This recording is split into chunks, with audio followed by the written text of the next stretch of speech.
السلام علیکم، میرا نام ہے ذیشان عثمانی۔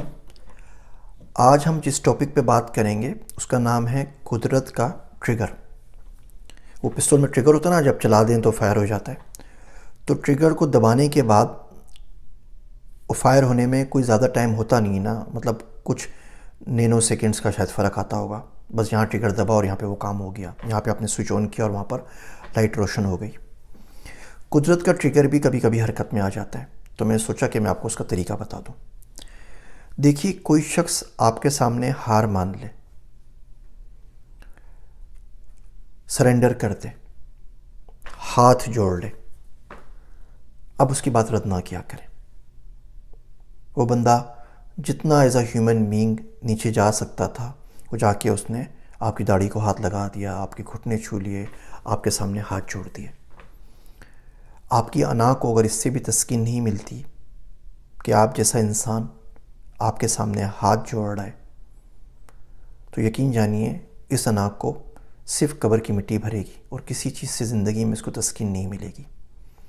یہاں پر رک جایا کریں، سوچ لیا کریں، حق پہ ہوتے ہوئے حق چھوڑ دیا کریں کہ اللہ کی مخلوق نے، اللہ کے کسی بندے نے، نبی صلی اللہ علیہ وسلم کے امتی نے آپ کے سامنے ہاتھ جوڑ دیے، اپنا حق چھوڑ دیجیے۔ اب آپ دیکھا کریں، فقیر بیٹھے ہوئے ہوتے ہیں درگاہوں کے، مسجدوں کے باہر، کبھی کبھی وہ ہاتھ جوڑ کے مانگ رہے ہوتے ہیں کہ یار اللہ کا واسطہ مجھے دے دو۔ آپ نہیں دے سکے نا، تو آپ کم سے کم اس کے جواب میں ہاتھ جوڑ کے اس سے معافی مانگ لیا کریں کہ بہت مجبور ہوں بھائی، نہیں دے سکتا، میری بھی معاشی حالات اتنی اچھی نہیں ہیں۔ لیکن کسی شخص سے آپ کی لڑائی چل رہی ہے، وہ ہاتھ جوڑ دے، اب اس کو معاف کر دیجئے۔ کوئی کے پیسے نہیں دے پا رہا، وہ ہاتھ جوڑ دے، اب آپ چھوڑ دیجئے، بولیں ٹھیک ہے جب ہو تب دے دینا۔ کسی چیز کی ریکویسٹ کرے، وہ اس کو گرانٹ کر دیجئے۔ ہمارے معاشرے میں بہویں ساس کے سامنے ہاتھ جوڑ رہی ہوتی ہیں، ان کا ظلم پھر بھی چل رہا ہوتا ہے۔ بیوی شوہر کے سامنے ہاتھ جوڑ رہی ہوتی ہے، شوہر صاحب پھر بھی سن کے نہیں دیتے۔ باپ بچوں کے سامنے ہاتھ جوڑ رہا ہوتا ہے، بچے بیوی پھر بھی نہیں مان کے دے رہے ہوتے۔ تو آپ اپنی سی کرنی ہے جو کر لیں، لیکن ہاتھ جوڑنے کے بعد بندہ تو سرنڈر کر دیا نا، پھر اس بندے کا کوئی نہ کوئی تو رکھوالا ہے نا، کوئی نہ کوئی تو رب ہے، کوئی نہ کوئی پالن ہار ہے۔ پھر وہ آ کے اس کے بدلے میں اس کا کیس لڑتا ہے۔ اور آپ یقین جانیے، اگر قدرت کسی ایسے شخص کے سائٹ کے اوپر آ گئی آپ سے لڑنے کے لیے، تو آپ کی ہلاکت 100% ہے، آپ جیت نہیں سکتے۔ آپ کو شاید سمجھ میں نہیں آئے، آپ کو لگے سال 2 سال کیا بہت اونچا اڑ رہے ہیں، لیکن گریں گے ضرور۔ میرا ایک دوست ہے عبداللہ، بڑی اچھی بات بولتا ہے پاکستانیوں کو تو ایک کلچرل ایڈوانٹیج حاصل ہے دعا مانگنے میں، وہ یہ ہے کہ ہم لوگ شلوار قمیض پہنتے ہیں جس میں بڑی ساری جھولی ہوتی ہے۔ تو صرف بندہ ہاتھ ہی اٹھا کے دعا نہ مانگے، جھولی اٹھا کے بھی دعا مانگے تاکہ اس میں بھر بھر کے ملے۔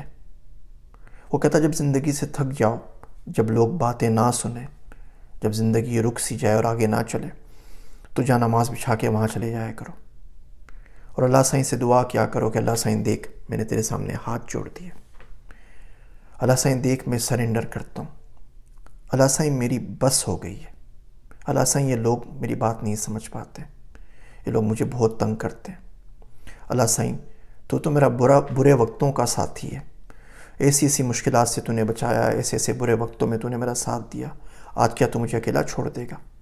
کیا ان لوگوں کے رحم و کرم پہ چھوڑ دے گا جو جیسے چاہیں مجھے ویسے استعمال کریں، جیسے چاہیں مجھ پہ تانے کسیں، جیسے چاہیں مجھ سے شرارتیں کریں، مجھ سے حسد کریں، مجھ سے دشمنی کریں؟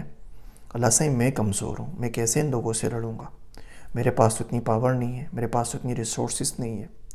اللہ سائیں اپنے جنود بھیج، وہ سورہ احزاب کی آیت ہے نا، جنود لم تروہا، اللہ میری مدد کر اپنے نیک بندوں سے، اللہ میاں اپنی قدرت سے میری مدد کر، دیکھ میں نے تیرے سامنے ہاتھ جوڑ دیے ہیں، یہ مجھ سے نہیں سنبھلتا، یہ بیوی نہیں سنبھلتی، یہ بچہ نہیں سنبھلتا، یہ ماں باپ نہیں سنبھلتے، یہ ساس سسر نہیں سنبھلتے، یہ ملک نہیں سنبھلتا، یہ ایجنسی والے نہیں سنبھلتے، یا فلاں چیز نہیں سنبھلتے، اللہ تو ان سے پوچھ لے۔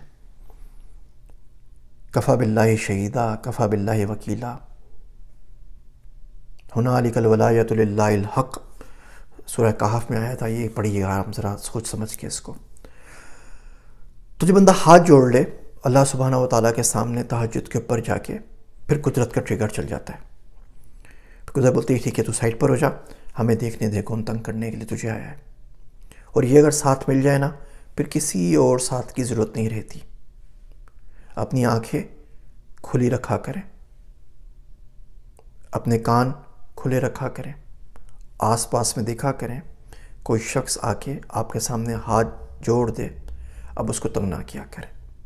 اگر آپ تنگ کریں گے تو یقین جانیے اس شخص کو کیا کریں گے، غریب کو آپ مار دیں گے، اس سے زیادہ تو کچھ نہیں کر سکتے.